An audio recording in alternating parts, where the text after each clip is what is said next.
Bonjour à vous tous. Nous voilà de nouveau avec Homme, connais-toi toi-même. Homme qui est l'univers en lui-même. Homme qui depuis des siècles et des millénaires ne se connaît pas encore car il est infini, il est complet, il est en lui-même l'univers.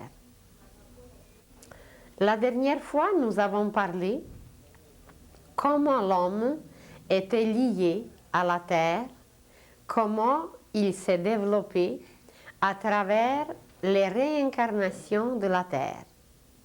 Que la terre où nous nous trouvons aujourd'hui a passé déjà d'autres époques auparavant, d'autres périodes où notre conscience s'est développée petit à petit d'un état de coma comme celui des minéraux aujourd'hui, à un état d'un sommeil profond, comme celui des plantes d'aujourd'hui, et encore plus tard, à un état d'un sommeil léger avec des rêves, comparable à la conscience des animaux d'aujourd'hui.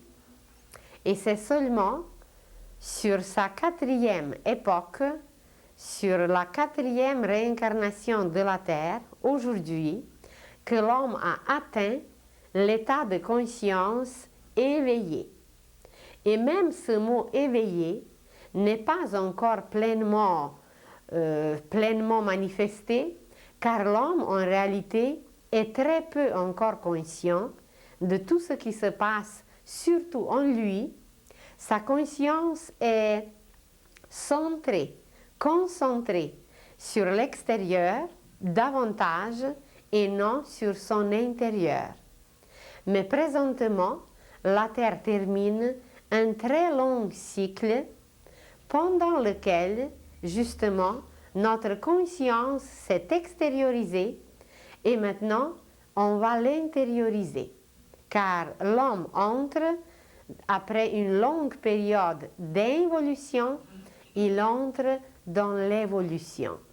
Et pendant cette période d'évolution, l'homme va se rapprocher de son intérieur, il va le connaître et il va utiliser le potentiel extraordinaire qui est en lui pour bâtir, pour construire et pour créer.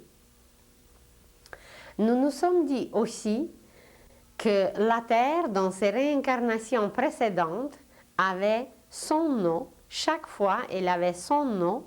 Et pendant chacune de ces incarnations, notre corps, un de nos corps, s'est développé en correspondance avec ces réincarnations de la Terre. Peut-être vous vous rappelez d'une image qu'on a vue la semaine passée, sur laquelle justement se trouvent les réincarnations de la Terre. La première s'appelait l'ancien Saturne, où a commencé à se développer notre corps physique. La deuxième s'appelait l'ancien Soleil, où a commencé à se développer notre corps éthérique ou vital. La troisième s'appelait l'ancienne Lune. Ça n'a rien à voir avec des astres d'aujourd'hui, avec des planètes d'aujourd'hui. L'ancienne Lune, où a commencé à se développer notre corps sentimental. Et voilà ce que vous voyez en rouge, en bas, la Terre elle-même d'aujourd'hui. C'est là que se développe présentement notre corps mental. Et comme on en a déjà parlé, que nous possédons 7 corps, il y aura d'autres réincarnations de la Terre où se développeront nos autres corps. Mais cette ligne que vous voyez au milieu, elle termine justement toute cette descente de l'esprit dans la matière, et présentement, l'humanité va traverser cette ligne, elle va abolir toutes les frontières, car ça c'est la dernière frontière à franchir. Quand elle va être franchie, il n'y aura plus de frontières nulle part sur la terre, car l'homme les abolira en lui-même. Alors entre les pays, entre les peuples, entre les nations. Il n'y aura plus de frontières, car la terre va créer une seule famille.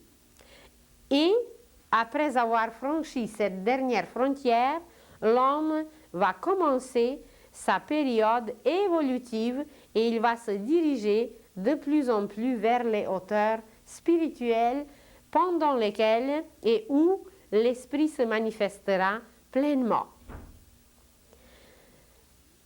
Nous avons peut-être déjà vu une autre image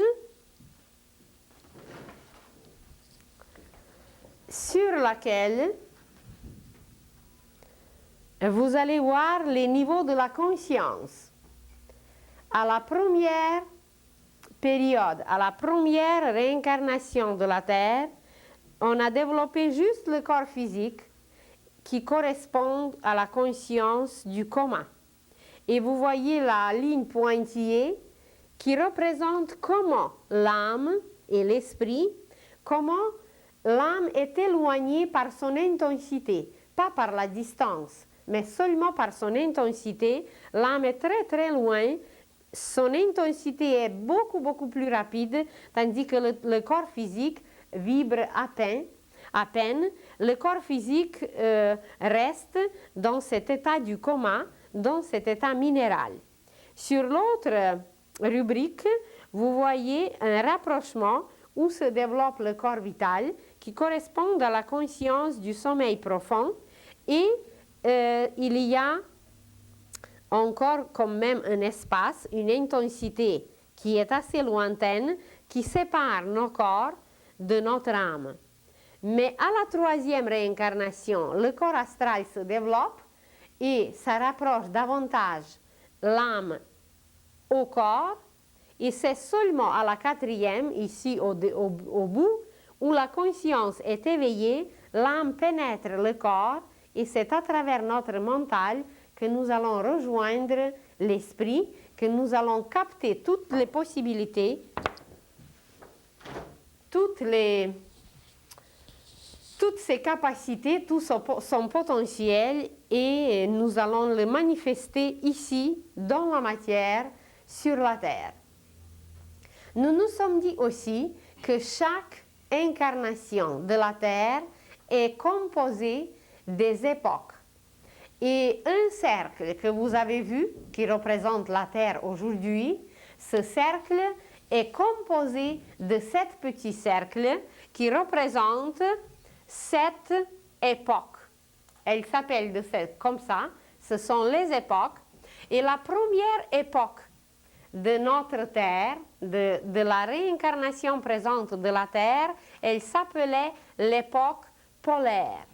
L'époque polaire où la terre présente était en formation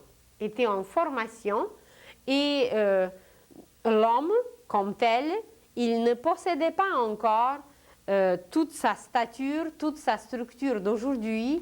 Il était en état de descendre dans la matière, sur la planète, mais son corps physique n'était pas encore organisé comme présentement. À l'époque hyperboréenne, à la deuxième époque, la Terre était encore en train de se former et l'homme ne pouvait pas encore complètement pénétrer la matière, complètement vivre sur la Terre comme aujourd'hui. Il vivait plutôt sur un autre plan.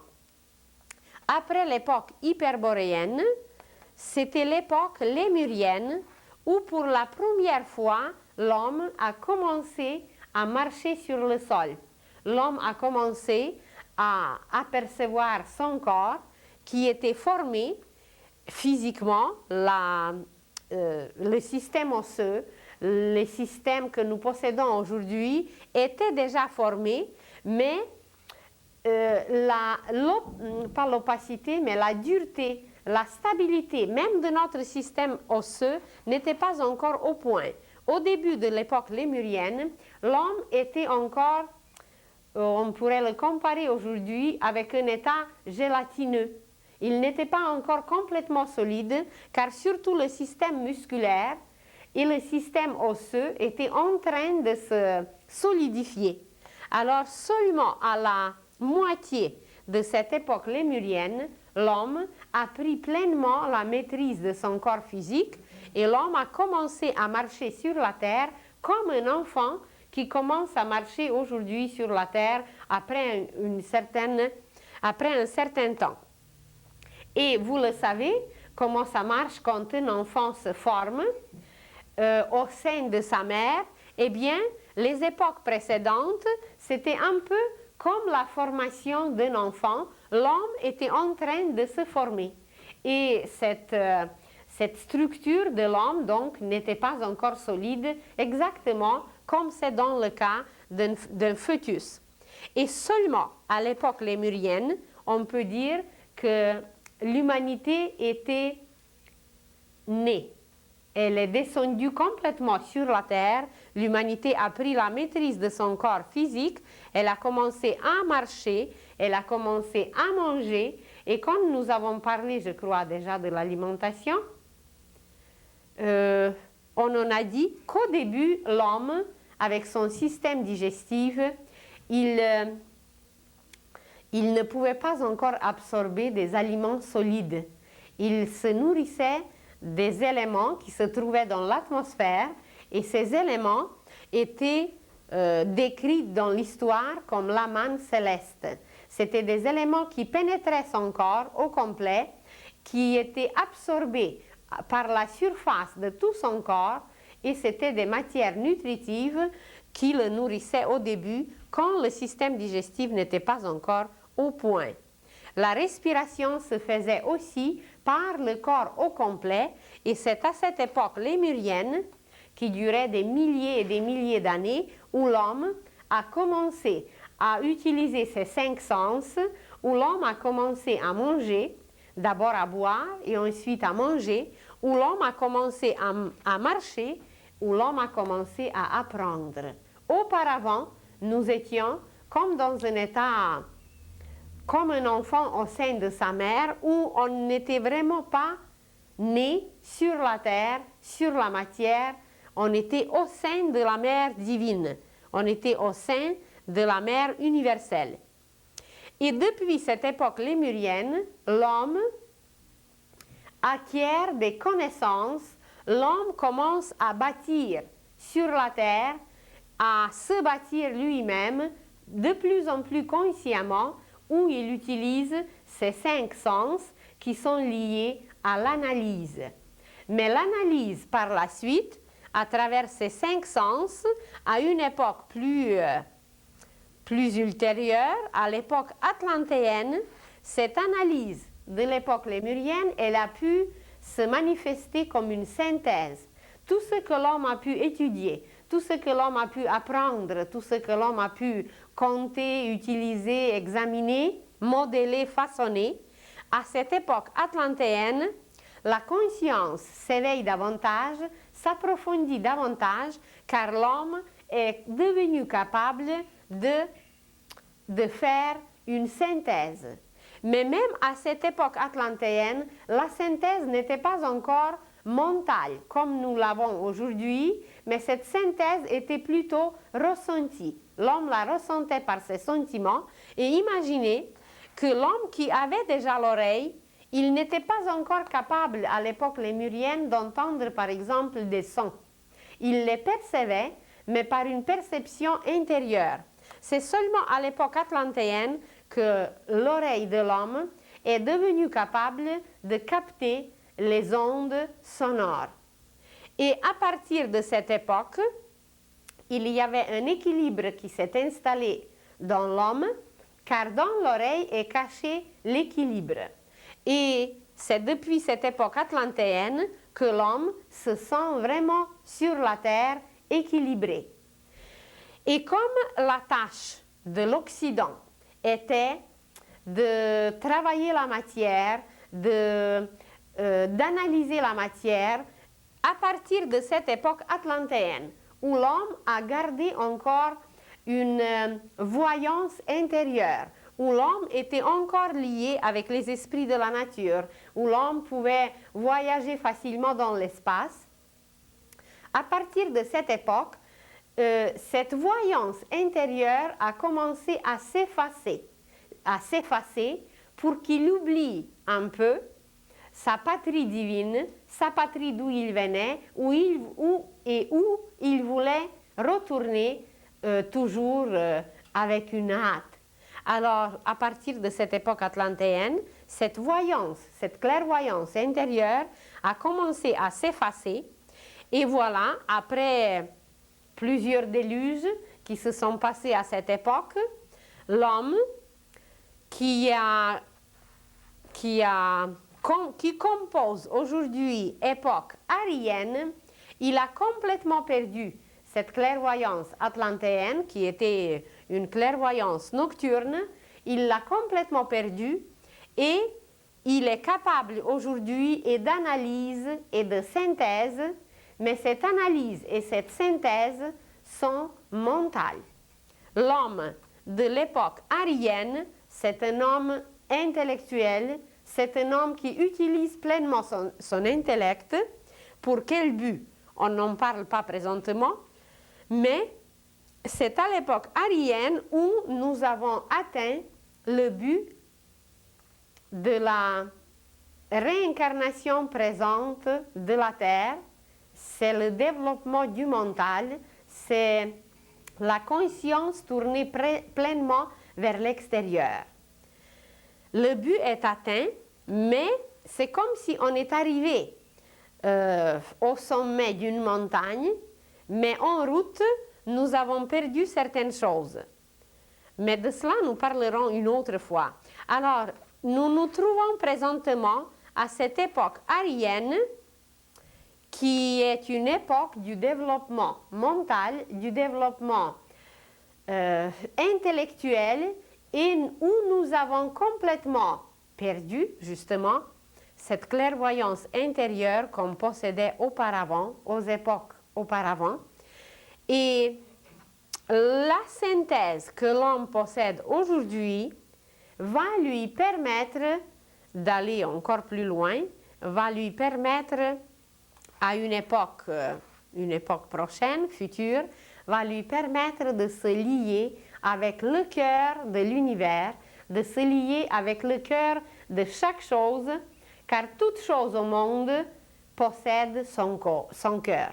Nous parlerons un jour de la musique au niveau cosmique. Nous parlerons du sens cosmique de la musique.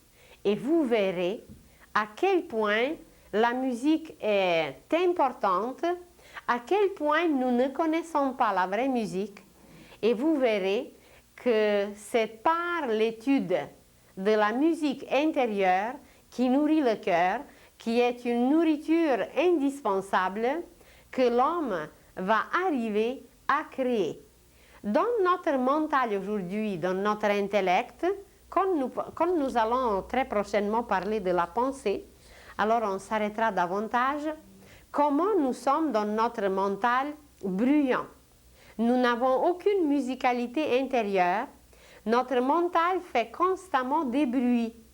Et vous prenez n'importe quel objet et cet objet va faire des bruits. Ce n'est pas musical. Vous fermez quelque chose, vous frappez la porte, vous froissez un papier. Tous ces bruits, tous ces sons qui nous entourent, en réalité ne sont pas musicaux. Et l'homme va arriver dans l'avenir à émettre par tout ce qu'il va toucher, par tout ce qu'il va produire, il va émettre seulement un son musical. Parce que sa structure, son corps, son langage, ses gestes, tout, absolument tout, doit devenir musical à cause que nous sommes bâtis d'après les lois musicales. Mais cette musicalité n'est pas encore connue, il va la découvrir et il va la manifester, il va l'émettre et tout objet que l'on va créer, toute chose qu'il va toucher va émettre une musique que l'homme va voir, percevoir comme des bouquets inimaginables de couleurs, de beauté et de splendeur. Et aujourd'hui, même Si l'homme se trouve déjà à une époque, disons, assez avancée, à une époque où la conscience doit être complètement éveillée, où il doit pleinement manifester son intellect qui doit nous lier à l'âme, l'intellect ne fait pas encore ce travail. Il ne nous lie pas encore à l'âme. Et quand nous allons parler de la méditation, vous allez voir que l'intellect, c'est un appareil extraordinaire et cet appareil n'est pas utilisé aujourd'hui comme il devrait, car c'est par l'intellect que nous devons nous lier, que nous devons capter de notre âme son plus grand génie, ses plus grandes capacités, car elle connaît tout. Et nous allons devenir omniscients dès que notre intellect va accomplir sa tâche, dès qu'il va nous rattacher à l'âme, dès qu'il va utiliser la synthèse comme un tremplin pour rejoindre des sphères supérieures. Alors, présentement, nous nous trouvons à cette époque arienne où on a développé l'intellect, mais on a oublié certaines possibilités qui sont cachées en nous intérieurement, de nous lier à l'univers, de nous lier à l'âme et d'être ce qui est appelé aujourd'hui un clairvoyant complet. Car tous les appareils, nous les possédons, mais ces appareils ne sont pas utilisés. C'est comme si vous avez chez vous plein d'appareils, toutes sortes d'appareils, les meilleurs ordinateurs, mais dès que ces appareils ne sont pas branchés, vous ne pouvez pas les utiliser. Alors nous représentons à peu près quelque chose de semblable, ou imaginez un musicien qui a chez lui plein d'instruments de musique. Mais c'est seulement quand il les touche, c'est seulement quand il les connaît qu'il peut jouer et jouer et faire une musique extraordinaire. Alors l'homme, c'est un musicien, l'homme, c'est une âme avant tout, mais il n'utilise pas ses appareils, il n'utilise pas ses instruments, donc il ne crée rien. Car par cette utilisation de ces instruments, il va commencer à créer. Et par la suite, l'homme va entrer dans une autre époque où il va manifester l'âme, où il va manifester une autre conscience, et par la suite encore la terre. La terre d'aujourd'hui, elle va avoir encore un autre petit cercle, une autre petite époque qui va durer des milliers d'années évidemment, et de cette façon, tout le cercle de la terre va être terminé. L'image que vous voyez, il correspond à un chandelier juif. Le chandelier juif a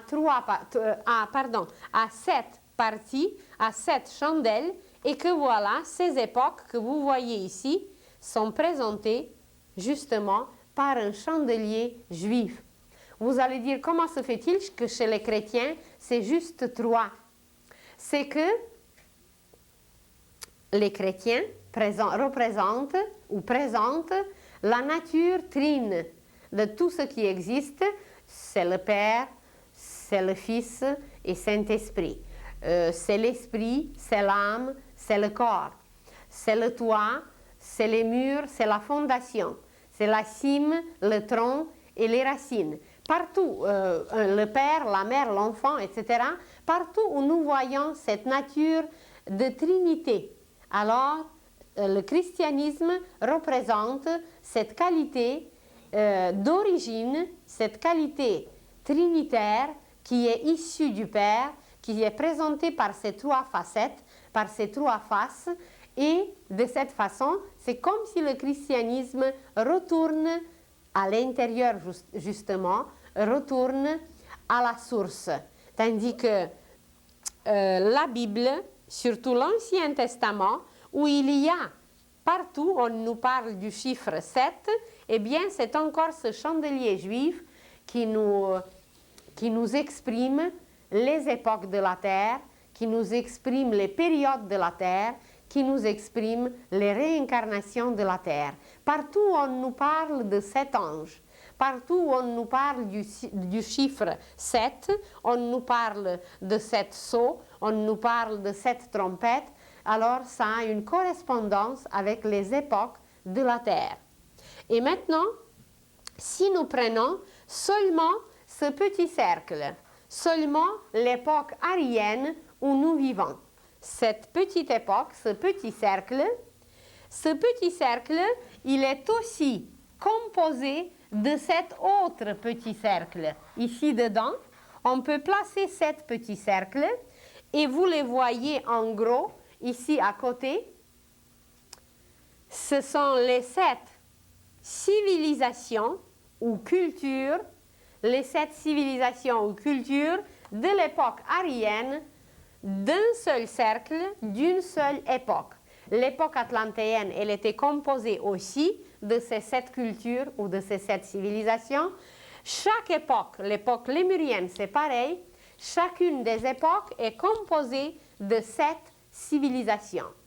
Quand l'Atlantide s'est écroulée, ou d'ailleurs avant qu'elle s'écroule, avant que l'Atlantide s'est écroulée, une partie de l'humanité atlantéenne qui a bien travaillé, qui a bien avancé, qui était prête à commencer une autre époque, cette partie était guidée ailleurs pour qu'elle devienne l'origine d'une époque future. Et il y avait trois courants, mais deux courants principaux, par lesquels une partie de l'humanité atlantéenne était menée ailleurs pour continuer l'époque future. La première partie était guidée par un initié qui s'appelait Ram. Ram, lui, il a instauré un nouveau calendrier. Il a instauré les noms du cercle zodiacal, ce que nous utilisons aujourd'hui, en commençant à compter par le signe du bélier. D'ailleurs, Ram veut dire bélier, celui qui fonce et celui qui réalise dans la matière. Alors, à cette époque lointaine, Ram avait son conseiller qui était un guide, un grand maître, et sous sa direction, Ram a ramassé les élus, Ram a ramassé une partie de l'humanité atlantéenne et les a guidés à travers l'Europe d'aujourd'hui où une partie de ce peuple est restée, par exemple le Pays basque. Jusqu'aujourd'hui, les historiens, les archéologues ne savent pas d'où ce peuple s'est installé dans ces montagnes, comment se fait-il qu'il possède une langue que personne ne connaît. Il y a aussi dans les montagnes Carpates. Dans les montagnes Carpates, il y a aussi quelque chose de semblable. Il y a des traces de peuples comme les Basques, où la langue est inconnue, où on ne sait pas d'où ils sont venus. Alors, ce sont les traces, les restes de ce peuple que Ram a mené par la suite jusqu'aux Indes. Et quand il est arrivé aux Indes, il s'est installé là où se trouve aujourd'hui une partie du désert de Gobi. Il s'est installé sur une partie d'Iran d'aujourd'hui, du Liban et de l'Inde. Et cette civilisation qu'il a fondée aux Indes, elle s'appelle justement la civilisation ou la culture hindoue. Et cette civilisation, cette culture hindoue, elle représente le premier petit cercle de l'époque aryenne. Cette époque aryenne a commencé par la civilisation hindoue, qui était la première époque post-atlantéenne, qui était la première civilisation qui a donné les racines à l'époque aryenne présente. Et cette époque hindoue, ou plutôt cette civilisation hindoue, elle était très florissante, car ce peuple qui venait de l'Atlantide, il possédait des connaissances inouïes. Et Ram lui-même, il connaissait la façon de gouverner, mais une façon harmonieuse. Et ce qu'il a installé aux Indes s'appelait la synarchie. La synarchie, c'est le contraire de l'anarchie. Et ceux qui connaissent le livre de Saint-Yves d'Alvèdre, le livre qui s'appelle La mission de l'Inde, il y a aussi un autre livre, La mission des Juifs.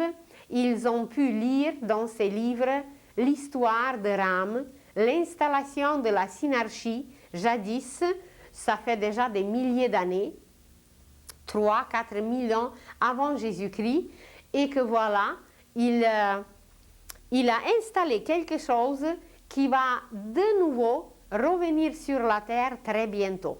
Avant la fin de ce siècle, encore, l'anarchie sera complètement abolie et une synarchie, une nouvelle façon de gouverner par les grands initiés, va être installée sur la terre.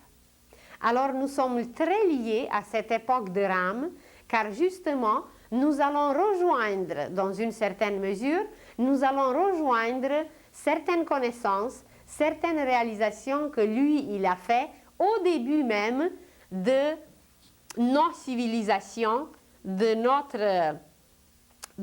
cette époque aryenne, où lui-même, Ram, il a instauré cette époque aryenne sur la terre. Arye, c'est justement bélier. Alors, c'est une époque de la réalisation dans la matière. Et pendant des milliers d'années, il a réussi à garder cette synarchie, mais comme l'homme n'était pas encore prêt, ni dans son mental, ni dans ses sentiments, de continuer harmonieusement, alors il est retombé de nouveau dans l'anarchie, dans l'inharmonie qui dure jusqu'à aujourd'hui et qui détruit la terre de plus en plus. Et nous serons les témoins, nous tous, nous serons des témoins des changements inimaginables qui vont s'opérer, qui vont se produire sur la terre d'ici la fin du siècle, et le système harmonieux, le gouvernement harmonieux appelé synarchie va être amené de nouveau sur la terre. Après cette époque hindoue, une nouvelle civilisation est apparue et c'était la civilisation perse. C'était la civilisation perse qui était caractéristique par une dualité. Pendant la synarchie qui était guidée par Ram et pendant toute cette civilisation hindoue, ce qui régnait sur la terre, c'était l'unité. Car synarchie par elle-même, l'harmonie par elle-même, liait l'homme à Dieu.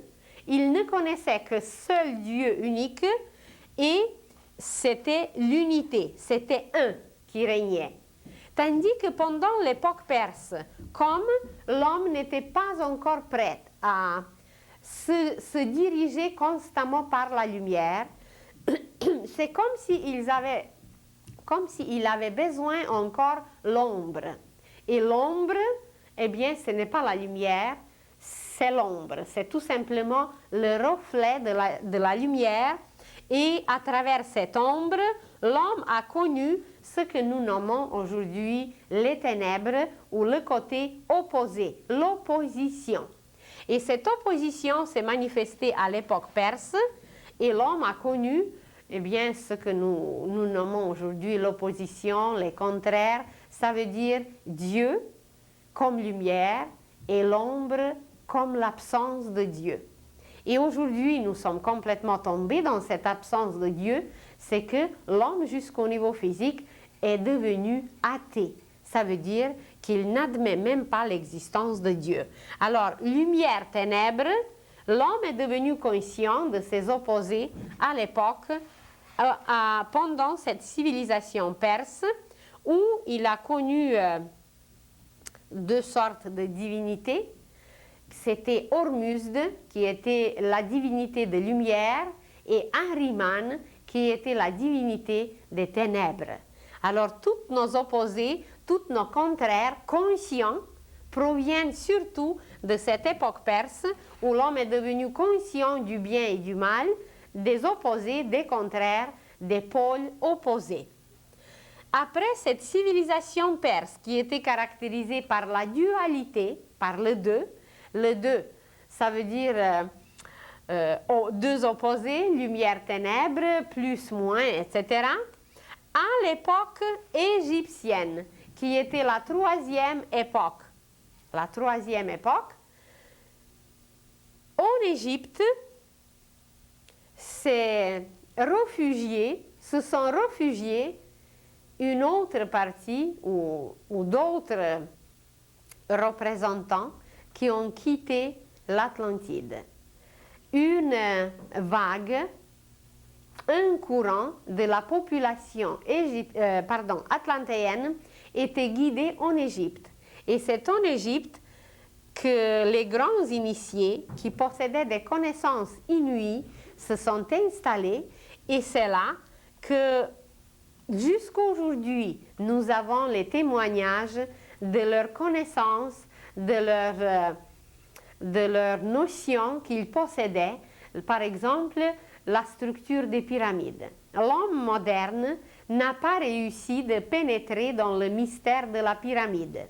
L'homme moderne, qui possède tant de moyens, n'a pas pénétré dans le mystère des sphinx. Sans parler qu'on n'a aucune idée qu'est-ce que c'était la momification des corps humains.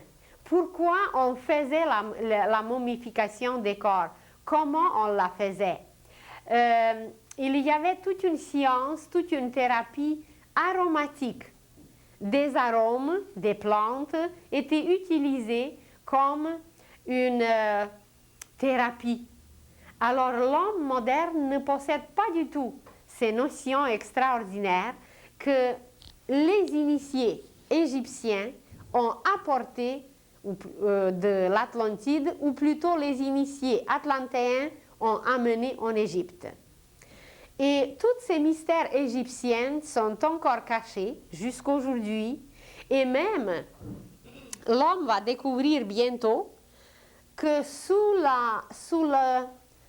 le sable de Sahara, il y a des endroits où ces anciens Atlantéens ont caché des appareils superbes. Ces appareils vont photographier l'aura humaine. Il y a des appareils antigravitationnels qu'un petit appareil d'une livre, de la pesanteur d'une livre, est capable de soulever des roches inimaginables. Alors toutes ces merveilles sont cachées parce que si l'homme moderne, si l'homme d'aujourd'hui avait l'accès à ces appareils, il va les utiliser pour la destruction. Donc, par la sagesse divine, par les instructeurs de l'humanité qui dirigent toute la destinée de la Terre, tous ces appareils sont encore cachés. Nous ne pouvons pas les utiliser parce que nous les utiliserons pour le mal, pour la destruction. Seulement, quand l'homme atteindra la maîtrise, quand l'homme sera capable de les utiliser pour le bien, il va les découvrir automatiquement, car c'était fait, c'était préparé et c'était caché à sa disposition pour ses biens.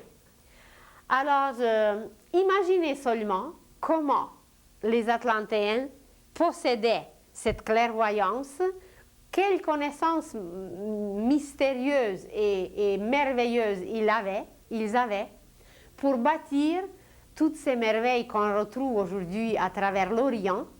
Si vous allez par exemple au Cambodge, si vous allez au Pakistan, si vous allez au Tibet, on découvrira non seulement les temples qui sont bâtis sur la terre, mais il y a des temples souterrains. Il y a des tablettes, il y a des textes dont on n'a aucune idée de leur richesse, sans parler de tout ce qui est visible en Égypte, sans parler de tous ces mystères que l'homme moderne n'a pas réussi de pénétrer. Et c'est pourquoi, parce qu'il n'est pas lié avec le cœur de ces mystères. Quand il va se lier avec le cœur d'un arbre, quand il va se lier avec le cœur du sphinx, quand il va se lier avec le cœur d'une pyramide, eh bien, toute la structure mathématique, kabbalistique d'une pyramide lui sera révélée. Car c'est par ce lien qu'il va pénétrer, qu'il va voir clairement comment les pyramides étaient bâties. L'homme n'a aucune idée que les pyramides sont indestructibles. que même s'il se passe un tremblement de terre ou quoi que ce soit, il y a des pyramides qui sont bâties d'après les vraies lois cosmiques. Ces pyramides, une masse de terre, une masse de pierre, elle est complètement indestructible car les coins, les 4 points cardinaux, ça veut dire les 4 coins de la pyramide, avec son sommet, forment un équilibre parfait et le sommet de la pyramide capte des influences du cercle zodiacal, des constellations et tous ces calculs, toute cette structure est faite à la perfection avec une harmonie parfaite et que voilà les courants d'air ou les courants terrestres ou toutes sortes de courants qui sont là ne sont pas autant puissants que ces courants qui viennent de l'univers et que la pyramide garde et que voilà, elle est indestructible. Vous allez demander qu'est-ce que c'est que des restes des pyramides ailleurs. Il y a par exemple au Mexique, il y a par exemple en Amérique du Sud et un peu ailleurs. Alors ce sont des restes d'autres civilisations encore précédentes, encore plus anciennes. Mais l'homme, de toute façon, il aura un jour la possibilité de voir cette histoire si merveilleuse, je vous en avais déjà parlé, que notre histoire est tellement riche, que notre histoire, nous ne la connaissons pas du tout, car nous sommes centrés encore sur les guerres. Au lieu d'étudier notre vraie histoire par la clairvoyance, par la vision jusqu'au cœur des choses, l'homme ne s'intéresse pas encore à sa vraie histoire, à son histoire intérieure, où il est impliqué complètement. Alors il y a des merveilles parsemées sur la terre. Mais au lieu d'aller utiliser ces appareils merveilleux pour voir l'aura des humains, pour communiquer avec les plantes, pour utiliser les arômes et pour exterminer toutes les maladies, eh bien l'homme les accentue, l'homme les renforce par sa pensée inharmonieuse, par ses sentiments destructeurs. Et voilà, nous nous trouvons dans une situation déplorable aujourd'hui qui menace non seulement l'équilibre sur la Terre, mais qui menace l'équilibre dans le système solaire. Et après cette période merveilleuse, après cette civilisation extraordinaire, pleine de mystères, qui sont cachés jusqu'aujourd'hui pour nous-mêmes, en Égypte, l'homme, alors c'est juste pour relier avec les deux précédentes, on peut dire que l'Égypte était marquée par la Trinité. Alors, l'époque hindoue, c'était unité, l'époque perse, c'était la dualité, et l'époque égyptienne, c'était la Trinité. Ceux qui ont étudié un peu, je ne sais pas, les mythes par exemple, ils connaissent les noms comme Osiris, qui était un dieu en Égypte, qui était un dieu solaire.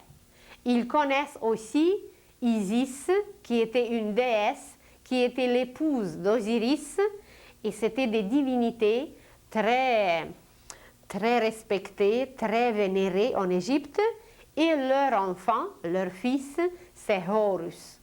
Alors ensemble, Osiris, Isis et Horus représentent une trinité. Et quand on va vraiment savoir lire les fresques, les images, l'écriture même égyptienne, on va découvrir des symboles inimaginables d'une richesse inouïe qui remplit toute cette mythologie égyptienne. À travers cette mythologie qui est très véridique et qui a un côté mystique et historique, évidemment, ce qui nous reste, c'était les initiations égyptiennes. Nous en parlerons une autre fois beaucoup plus en détail, car les personnages les plus célèbres de notre histoire, les philosophes, les grands mathématiciens, les grands poètes de jadis, ils ont tous passé par les initiations égyptiennes. Orphée, Pythagore, Socrate, Platon, Aristote et toute cette élite de l'humanité a passé par l'Égypte. Moïse, par exemple. Moïse, il a appris des choses inimaginables. Il a passé par des initiations égyptiennes et que voilà, il est devenu un messager de Dieu pour tout l'Ancien Testament, pour toute une civilisation, pour toute une période. Il a accompli un rôle merveilleux après avoir passé ces initiations égyptiennes. Et voilà, l'unité, dualité et trinité. Après cela, l'humanité entre dans une autre civilisation qui n'est plus ni l'unité, ni dualité, ni trinité, mais qui est pluralité. C'est multiple. Ce n'est plus un dieu, une déesse et leur fils, mais c'est l'Olympe, la civilisation gréco-latine, surtout la civilisation grecque, qui est la quatrième chandelle sur le chandelier juif des 7 degrés. Cette civilisation grecque a apporté énormément au niveau de la pensée. Et la pensée humaine s'est renforcée énormément avec les philosophes grecs, avec tout ce développement de la beauté, de la splendeur, de la culture grecque. On dit que depuis Socrate, aucune nouvelle pensée n'est apparue sur Terre. Alors imaginez que jusqu'à aujourd'hui, ça fait déjà des milliers d'années, aucune nouvelle pensée. On utilise, on rumine toujours et de nouveau tout ce qui a été créé, qui a été donné à l'époque grecque. Cette époque grecque qui a manifesté une floraison dans la matière par la sculpture, par la peinture, par toutes sortes d'arts. Cette culture, évidemment, elle a influencé et elle a marqué la suite, qui est la culture latine, et nous sommes aujourd'hui les héritiers. Nous sommes aujourd'hui ceux qui possèdent toutes ces richesses depuis le début, depuis la civilisation hindoue jusqu'à aujourd'hui. Nous sommes ceux qui possèdent, ceux à qui on a confié ces richesses de jadis. Nous pouvons étudier la philosophie orientale, nous pouvons posséder les richesses orientales, perses, égyptiennes et gréco-latines. Et si vous vous apercevez, c'est que cette démarche des civilisations va avec la démarche du soleil. Le soleil se lève à l'est, puis il va un peu plus loin, puis encore plus loin. La civilisation gréco-latine, elle fait un pont.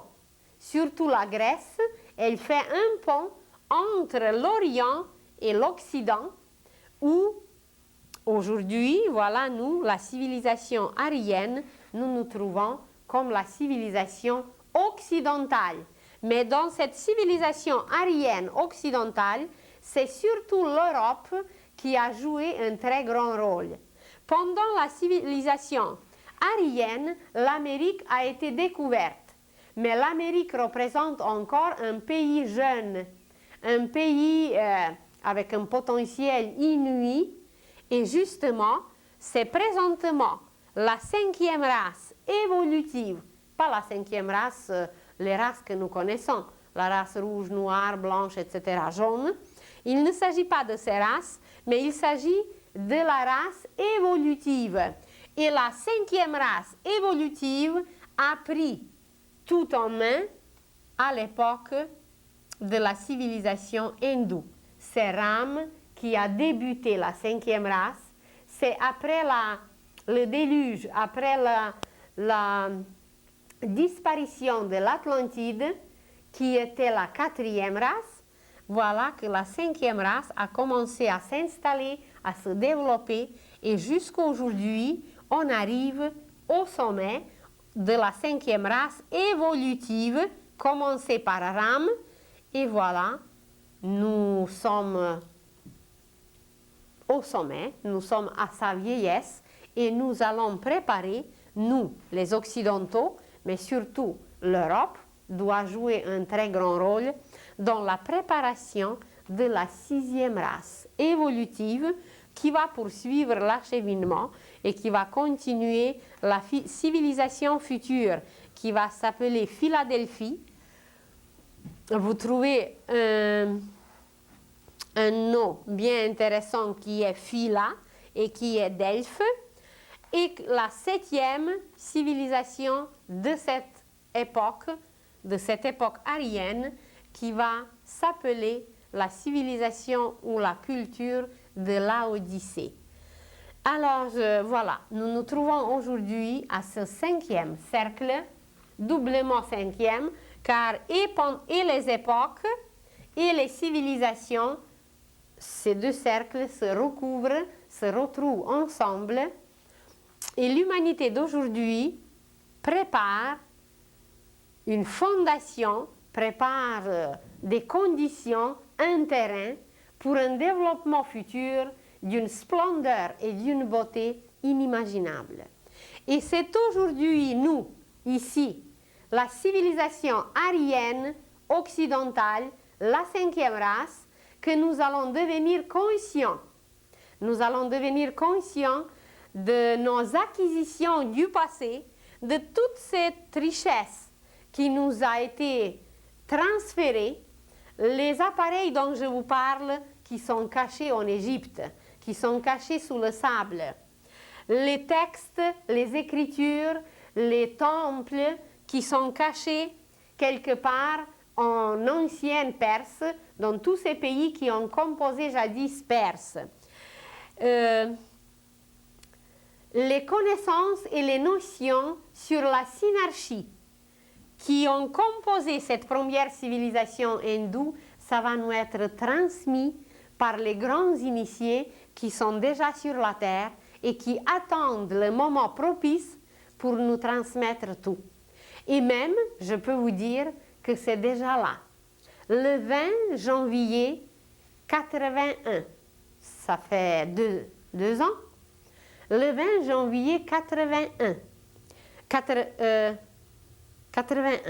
les conditions zodiacales, les conditions cosmiques étaient si favorables, étaient si bénéfiques, que c'était le moment propice, le bon moment, comme pour s'aimer quelque chose dans la terre, il y a des bons moments et des moments moins favorables. Alors ce 20 janvier 81, c'était le moment où la synarchie sur la terre a été déjà officiellement annoncée. Vous allez dire, mais comment se fait-il qu'on n'en parle pas à la télévision? Eh bien, c'est qu'elle est encore un petit bébé tout couvert qui dort. Alors, le petit bébé dort, mais quand le bébé va grandir suffisamment, quand le bébé va se débarrasser de ses couches et quand il va devenir conscient, eh bien, vous savez très bien que personne ne peut arrêter un bébé de bouger, un enfant de courir, et quand c'est un adolescent, de faire ce qu'il a à faire, et quand c'est un adulte, d'accomplir les actes d'un adulte. Alors, la synarchie présente pour l'époque future est déjà née sur la terre. La date de sa naissance, c'est le 20 janvier 81, où les influences planétaires, où les influences des constellations étaient très très propices, extrêmement bénéfiques, et les grands maîtres et les grands initiés qui connaissent notre avenir, qui connaissent la destinée de la Terre, ils ont déjà fondé la synarchie sur la Terre. Il y a un pays où la synarchie se trouve, il y a un conseil qui régit ce bébé, qui s'occupe de ce bébé, de cette formation, mais pour l'instant, toutes ces choses doivent rester encore cachées, comme on cache un bébé. On ne l'expose pas au froid, on ne l'expose pas au soleil, on le met bien dans l'ombre, bien au chaud, voilà, pour qu'il reste, pour qu'il dort. Alors, c'est à peu près la même chose pour ce qui se passe sur la terre pour nous. Et voilà, de cette façon, l'humanité va revenir sur son histoire, elle va apprendre les richesses qu'elle possède, elle va les découvrir et à l'extérieur, mais avant de les découvrir à l'extérieur, elle doit les découvrir à l'intérieur. Et c'est par un travail sur nous-mêmes, sur notre pensée, sur nos sentiments, sur notre pureté, que nous allons acquérir toutes ces richesses. Je vous remercie beaucoup pour aujourd'hui. Je vous souhaite bonne semaine et à la prochaine.